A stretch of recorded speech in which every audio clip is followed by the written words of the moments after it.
Runway থেকে উড্ডয়নের পর উড়োজাহাজের ইঞ্জিনে পাখি ঢুকলে বেশি ক্ষতি ও দুর্ঘটনার ঝুঁকি থাকে।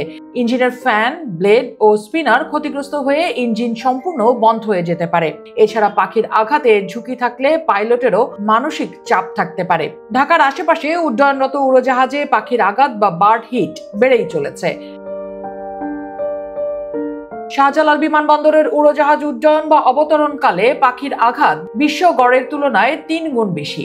যেখানে বিশ্বের গড় প্রতি ১০০০ ফ্লাইটে ঝুঁকি ০.৫%, সেখানে ঢাকায় এই হার ১.৭৩%। গত ৪ বছরে বিভিন্ন বিমানবন্দরে পাখির আঘাতে ক্ষতিগ্রস্ত হয় বিমান বাংলাদেশ এয়ারলাইন্সের লন্ডনগামী অত্যাধুনিক ড্রিম লাইনার সহ দেশি বিদেশি অন্তত ৭টি উড়োজাহাজ। এর মধ্যে শাহজালালে একদিনেই পৃথক ২টি পাখির আঘাতের ঘটনা ঘটেছে। এর আগে বিমানবন্দরে পাখির আঘাতে ক্ষতিগ্রস্ত হয় ইউএস বাংলা, কাতার এয়ারওয়েজ ও আমিরাত এয়ারলাইন্সের উড়োজাহাজ। হযরত শাহজালাল আন্তর্জাতিক বিমানবন্দরের চারপাশে কয়েকটি জলাশয় থাকায় সেখানে মাছ ও কীটপতঙ্গ খেতে ঝাঁকে ঝাঁকে হাজির হয় পাখি।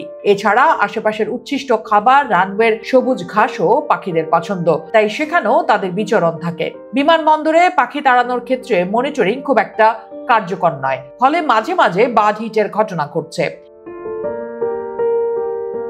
শুটার নিয়োগেও সমস্যার সমাধান হচ্ছে না। বন্দুক ব্যবহার করে পাখি তাড়ানোর কাজে বিমানবন্দরে বার্ড শুটার থাকার পরও পাখিরা ঘুরে ফিরে বিমানবন্দর এলাকায় ভিড় করছে। শীতকালে এই ঝুঁকি আরো বাড়ে।